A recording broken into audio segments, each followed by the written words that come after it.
자, 41페이지에요. 24번 문제요.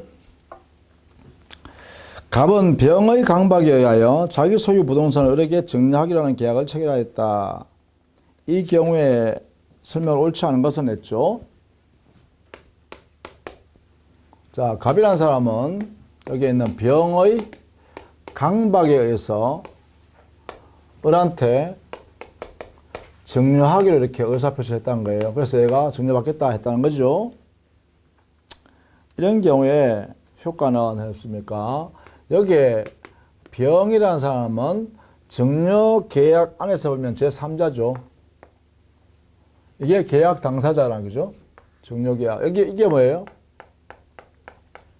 강박으로는 의사표시죠. 이 강박에 의해서 의사표시가 이루어졌다 이 말입니다.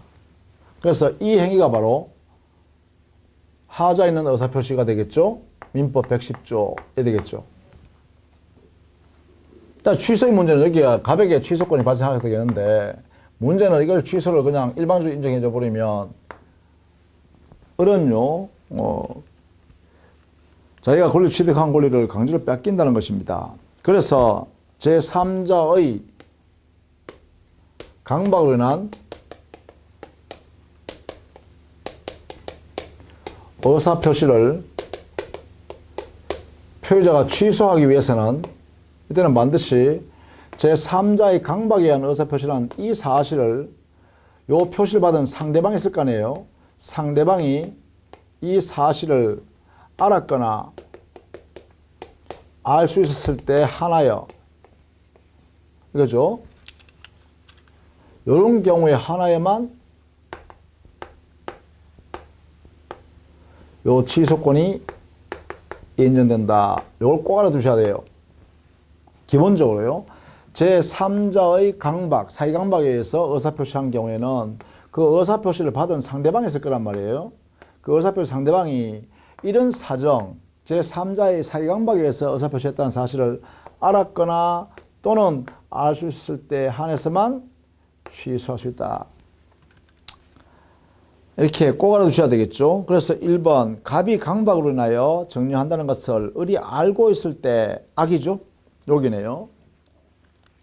상대방이 안 경우, 예, 그럴 때 취소할 수 있다, 그죠?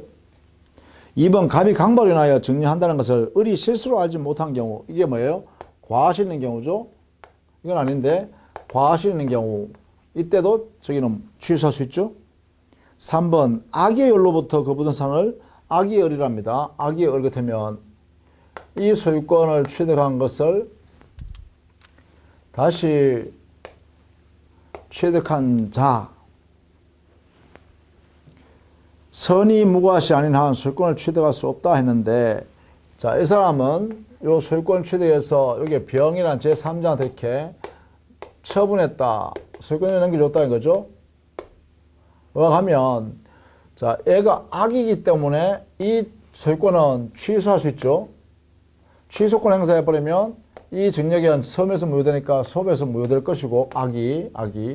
그렇다 이때 악의 제3자, 이 사람 제3자죠. 왜 제3자인가? 새로운 취소할 수 있는 법률행위인 증여계약을 기초로 하여 새로운 이해관계를 맺었으니까 병은 제3자가 됩니다. 자, 이때 우리 민법은 어떻게 해요? 제3자는 우리 판례가 선의로 추정한다. 그죠? 선의로 추정하니까 이 제3자 소유권을 취득한다. 이렇게 하죠. 따라서 병은 선의의 제3자이므로 소유권을 취득한다가 원칙입니다. 따라서 3번은 취득할 수 없다가 아니죠.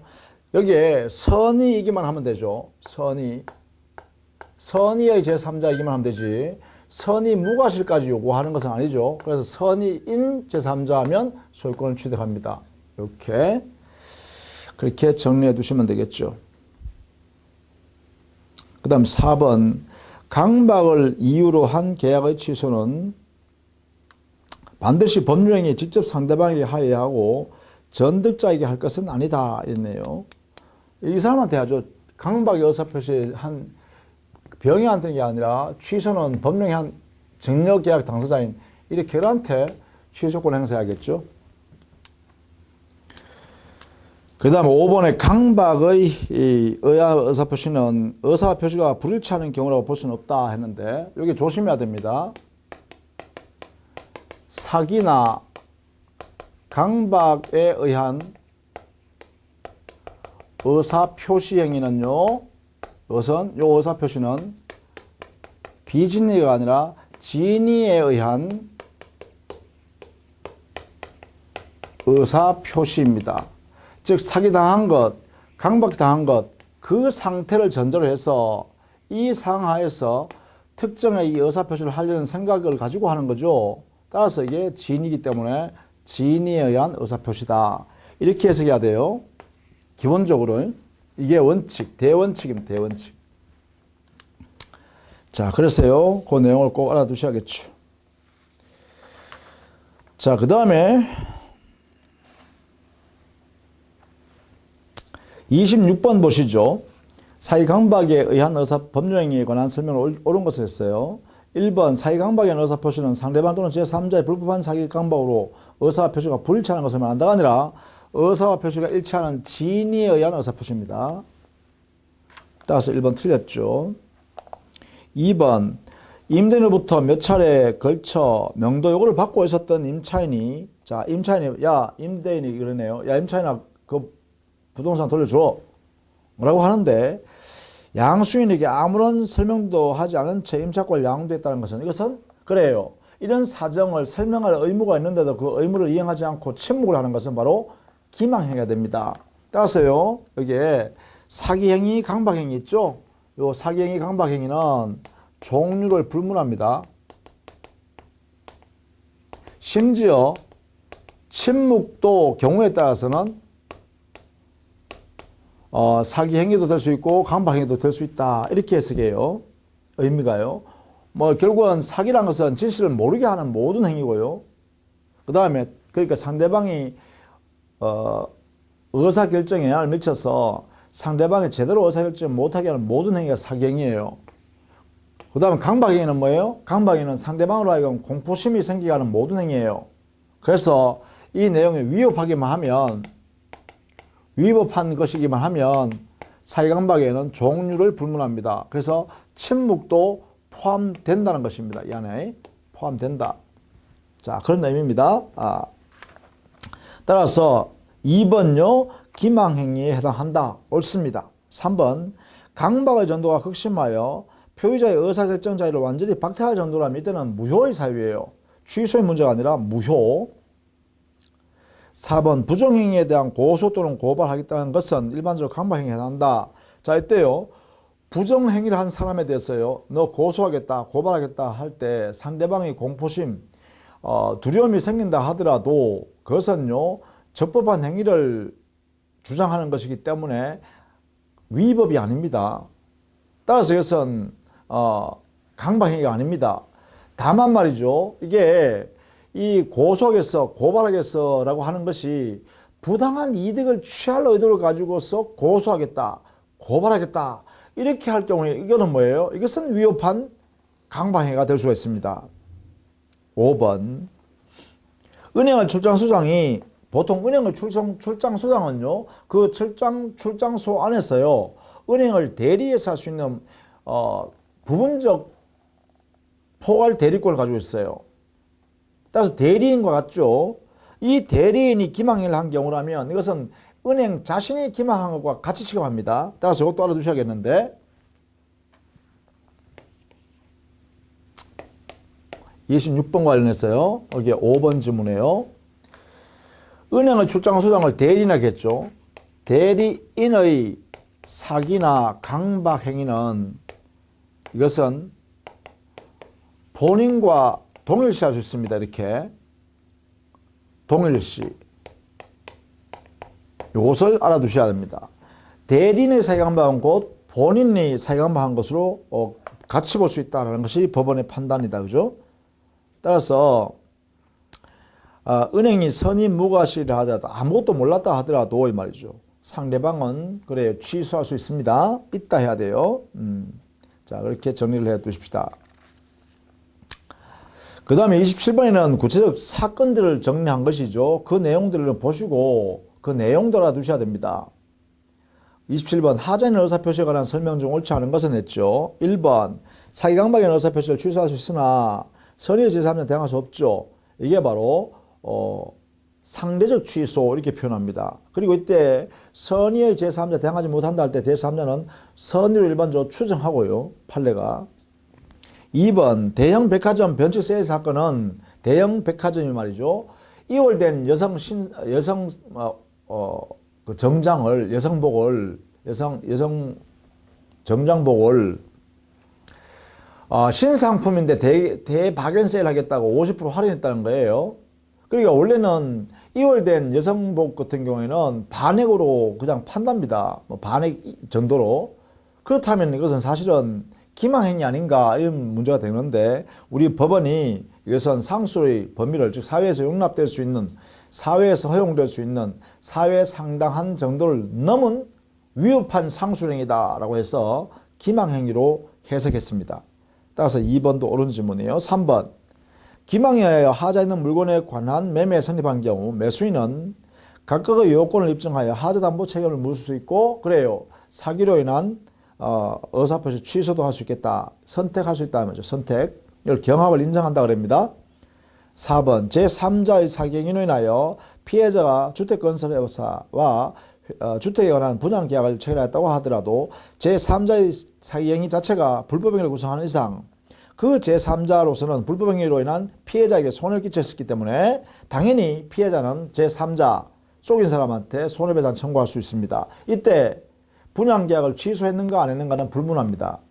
분양계약을 취소 여부와 관계없이 제3자 불법행위, 그 사기친 불법행위한 제3자에 대해서 손해배상을 청구할 수 있다라는 것입니다. 그래서 4번도 옳은 질문. 5번 채무자가 보증인을 기망하여 보증계약을 체결할 때 이것도 역시 뭐예요? 이것도 역시 제3자의 기망행위입니다. 제3자의 사기행위의 의사표시예요. 따라서 이때는 채권자가 채무자가 보증인을 속여서 보증서기에 했다는 사실을 알았거나 알 수 있을 때 한해서만 취소할 수 있습니다. 따라서 5번이 틀렸죠. 자, 이런 식으로 정리를 좀 해 두셔야 됩니다. 특히 사기강박인 의사표시는 제3자의 사기강박에 의한 의사표시.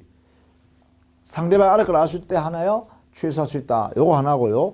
대리인의 사기강박은 본인의 사기강박과 같기 때문에 상대방은 본인이 알았냐 몰랐냐 따질 필요 없이 취소할 수 있다. 이런 내용이죠. 요 두 가지를 여러분이 꼭 이해를 해 두시자. 이런 이야기입니다.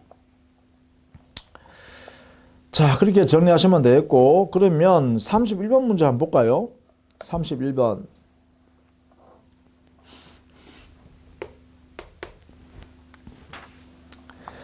갑과 매매 계약을 체결한 갑은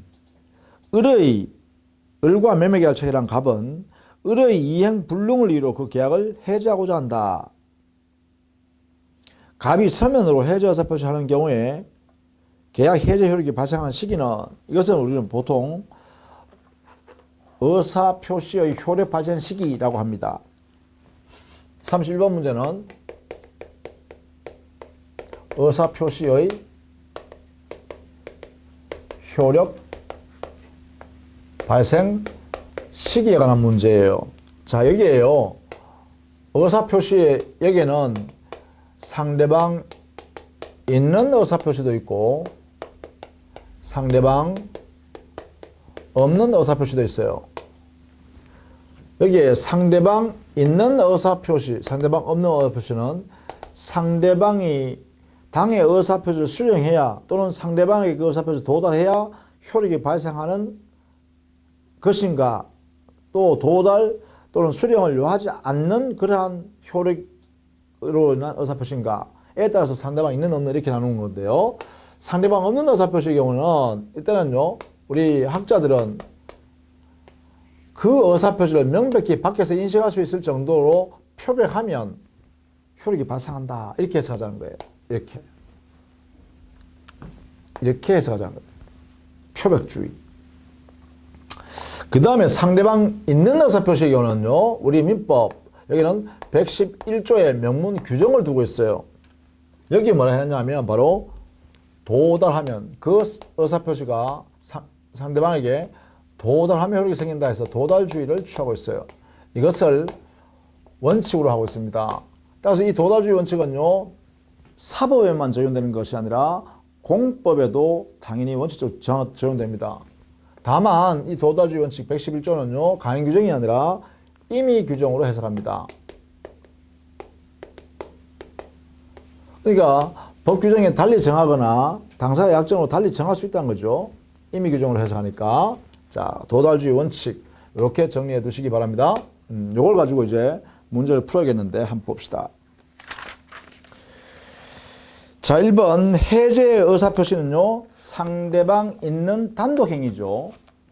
해제권 행사, 지금 묻는 것이요, 해제권을 행사하려고 한다 했을 때 해제권 행사의 성질은 상대방 있는 단독행위로서 의사표시 한 개로 하는 거죠. 이렇게요. 그러면 상대방 있는 의사표시란 거죠. 상대방 있는 의사표시니까 원칙으로 이게 적용되겠네요. 민법 111조. 그렇죠? 자, 여기에 들어간다. 그래서 1번 해제 의사표시가 외형적으로 명백히 나타나는 서면의 작성 시에 해제 효과가 발생한다가 아니라 이거는 표백주의를 말해요. 1번의 설명은 표백주의를 말하는 거예요. 따라서 우리 민법은 이걸 취하지 않죠. 2번 격지자 간의 계약이라면 그 서면을 우체국에 발송 의뢰한 때 해제 효력이 생긴다. 이거는 뭐예요? 발신주의가 돼요. 우리 민법은 발신주의는요, 격지자 사이의 계약을 체결함에 있어서 이때 승낙의 의사표시의 효력 발생 시기에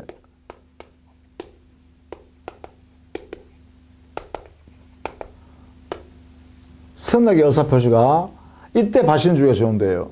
이때. 그래서 승낙의 의사표시를 말하는 것이지 여기처럼 해제권 행사는 여기 해당될 수가 없다 이런 거죠. 발신주의가 아닙니다. 틀렸다. 3번 그 서면이 을의 우편함에 투입된 때는 을이 그 사실을 모르더라도 해제 효력이 생긴다. 이게 바로 3번이 바로 도달을 의미합니다. 자, 이때 도달의 의미입니다. 의미. 이게 뭐냐? 상대방의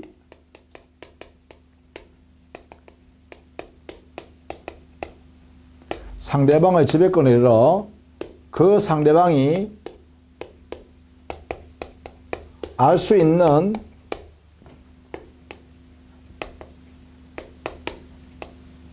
객관적 상태에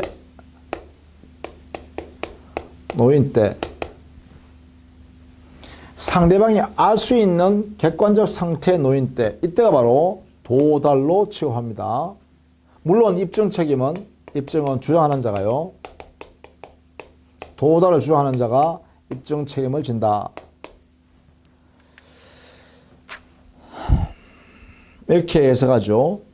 자, 4번에 을이 현실적으로 갑이 계약을 해지하고자 하는 사실 안 때 효력이 생긴다. 이것은 어떤 의미냐면 이것은 요지주의라 그래요.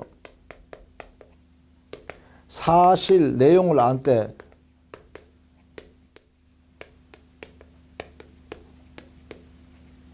그런데 우리 민법은 이걸 취하지 않죠. 5번 그 서면이 을에게 도달한 후 일정 기간이 경과하여 해제효력이 생긴다. 이거는 없네요. 이런 것은. 자, 알아두셔야겠죠. 자, 그 다음에 뭐 27번은 그 구체적 32번은 그러한 구체적 예죠. 자, 이런 내용을 가지고 구체적으로 어떻게 이제 사례에서 적용하는가. 자, 의사표시에 관해서 1번 지인이 없는 혼인은 상대방의 지부지를 묻지 않고 무효이다. 자, 이게 혼인이라는 것은 신분행위에 관한 의사표시예요.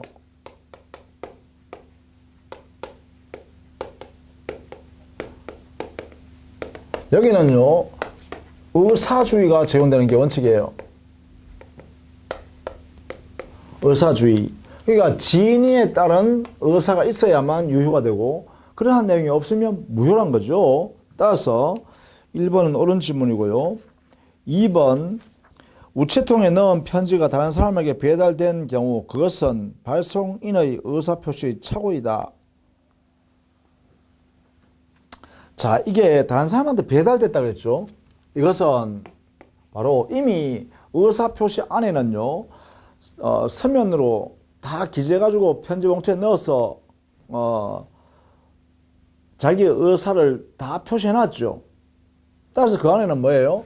의사와 표시행위가 일치하도록 만들어 놨단 말이에요. 이것이 어떻게 해요? 전달이 잘못되었죠. 잘못된 전달이에요. 이건 뭐예요? 이거는 의사표시의 내가 도달시켜야 할 사람한테 도달하지 않았다. 부도달의 문제만 발생하는 거예요. 이거는 다른 말하면 착오 문제가 아니란 거예요. 착오 문제가. 의사표시 자체 안에서의 문제가 아니란 거예요. 이미 의사표시는 형성되었고 제대로 형성됐다는 거죠. 그러면서 착오의 문제가 아니다. 이렇게 정리하는 거죠. 전달이 잘못됐다. 전달, 오전달이에요. 오전달.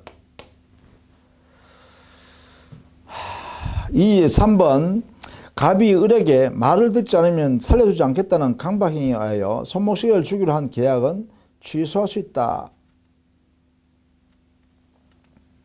이게 뭐예요?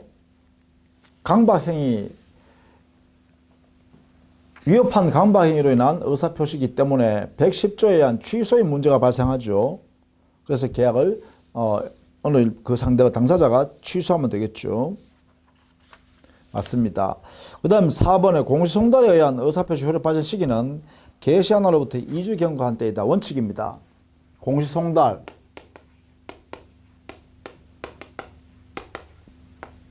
여기는 어떤 요건 하에서? 여기는 주관적으로는요, 표의자한테 과실이 없어야 됩니다. 부주의가 없었어야 합니다. 그 다음에 객관적으로는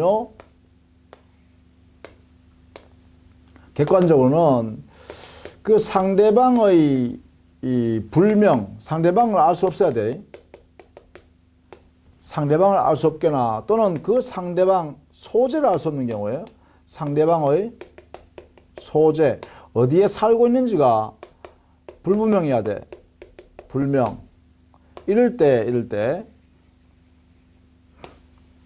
이런 상황일 때 법원에다 신청하면 되고, 법원은 개시를 명령하거나 공고를 명령하는데, 개시 공고한 날로부터 원칙적으로 국내에서는 2주가 지나면 도달의 효력이 생긴다.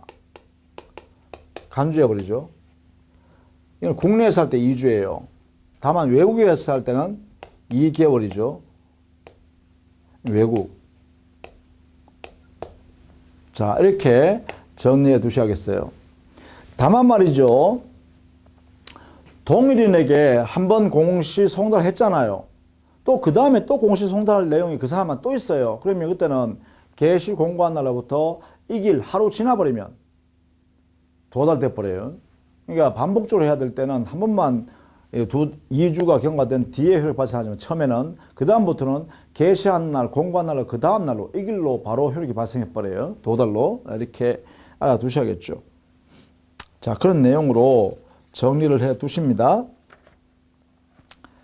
그 다음에 5번에 상대방 없는 의사표시의 경우는 원칙적으로 뭐라 했어요? 표백주의라 했죠. 제3자가 사기행위를 한 때는, 자, 이때는 표백주의니까 언제든지 취소하면 되죠. 왜? 상대방 자체가 없으니까요. 자체가 없으니까. 상대방 도달할 필요 없잖아요. 그래서 표의자는 언제든지 그 의사표시를 취소할 수 있다. 이렇게 해야겠죠. 자, 33번 같은 건 암기사항일까 봐두세요. 도달주의 원칙에 대한 예외. 그러면 발신주의고, 발신주의가 아닌 것은 했으니까 도달주의를 찾으란 거죠. 의미는 그죠. 33번의 의미는 도달주의를 찾으란 거예요. 도달주의 적용 예를 찾아라. 이런 이야기입니다. 발신 도달주의 원칙에 대한 예외. 그러면 발신주의. 발신주의가 아닌 것은 이랬잖아요. 그러면 나머지 2번, 3번, 4번, 5번은 전부 다 발신주의예요. 이건 암기사항이죠. 1번은 그래요. 도달주의예요. 그래서 33번은 요 내용을 암기를 해두세요. 요 특히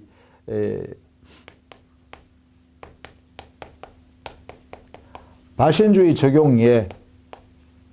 이 예는요, 우리 민법에 있는 규정들을 암기해야 됩니다. 요것을 암기. 꼭 암기하세요. 최소한 거기에 있는 4개 정도는 여러분이 암기를 해 두시는 게 좋습니다. 자, 그 다음에 수령 능력과 관련해서요. 38번 문제를 한번 볼까요? 수령 무능력자 제도가 우리 민법에 있어요.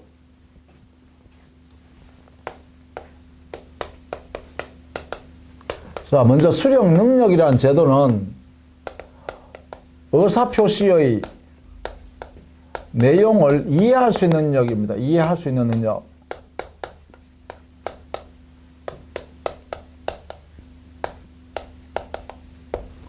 이해할 수 있는 능력인데 보통 우리 민법의 취급은 어떻게 하냐? 그럼 이해할 수 없으면 뭐예요? 그러면 수령 무능자 되겠죠?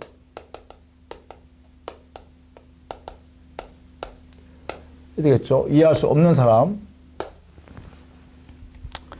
그럼 우리 민법에 수령 무능자를 어떻게 취급할 거냐? 어떤 사람을 정할 거냐? 봤더니만요. 이렇게 해놨어요.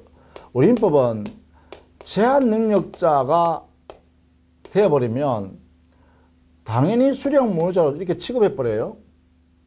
우리 민법 자체가 제한 능력자, 예컨대 미성년자, 피한정 후견인, 피성년 후견 있죠? 피성년 후견이 피한정 후견이 돼버리면, 여기 해당돼버리면 제한 능력자라 그러고, 제한 능력자는 우리 민법상 어떻게 해요? 수령 무능력자로 취급해요. 이걸로 취급해버려요. 이렇게. 즉, 당의 의사표시를 받았다 하더라도, 도달했다 하더라도 그 내용을 이해할 수 없다. 이렇게 정해놨어요.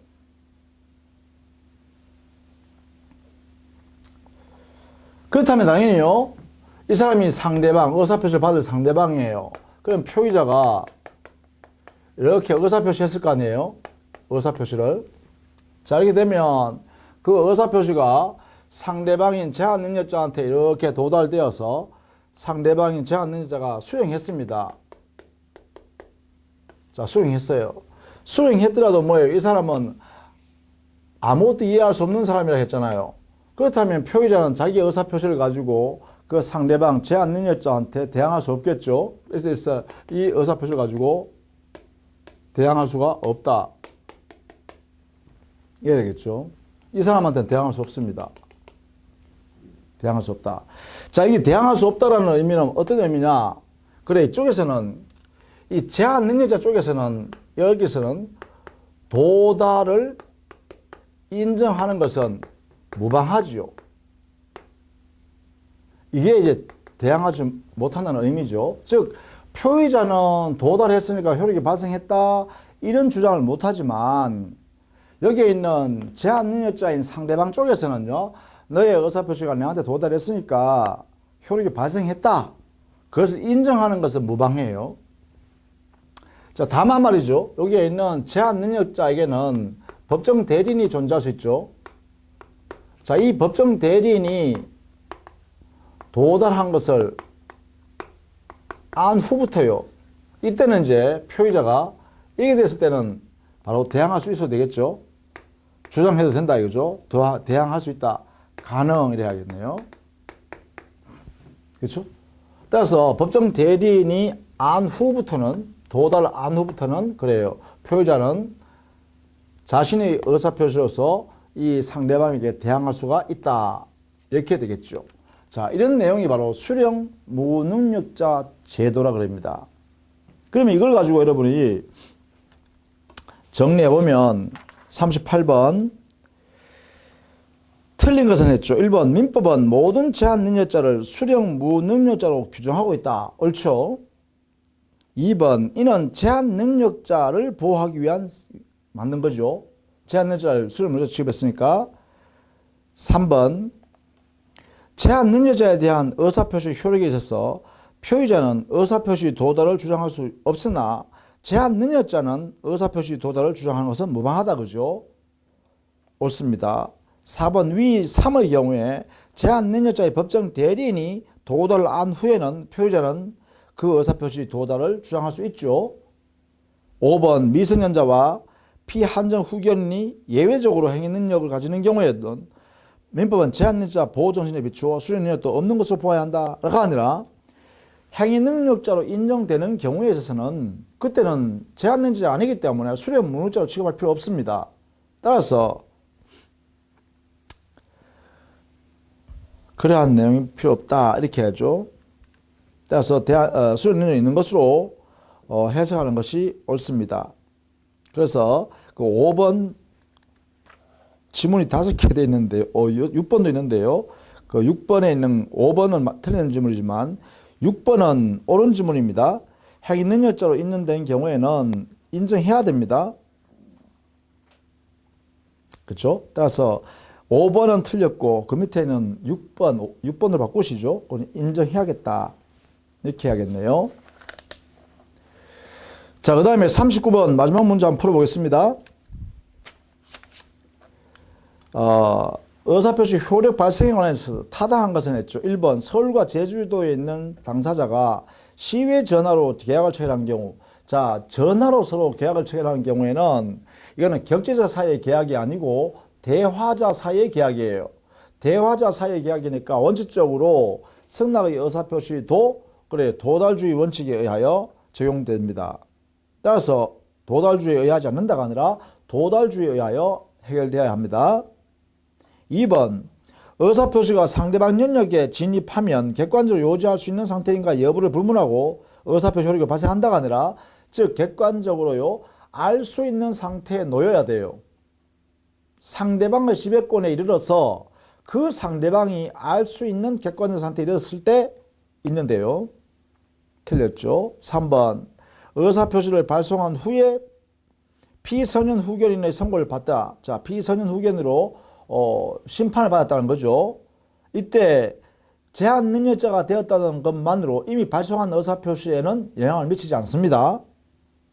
따라서 당의 의사표시, 나 제한 능력자로 의사표시했으니까 나 취소할래. 이 말을 못합니다. 그래서 3번이 옳은 지문이네요.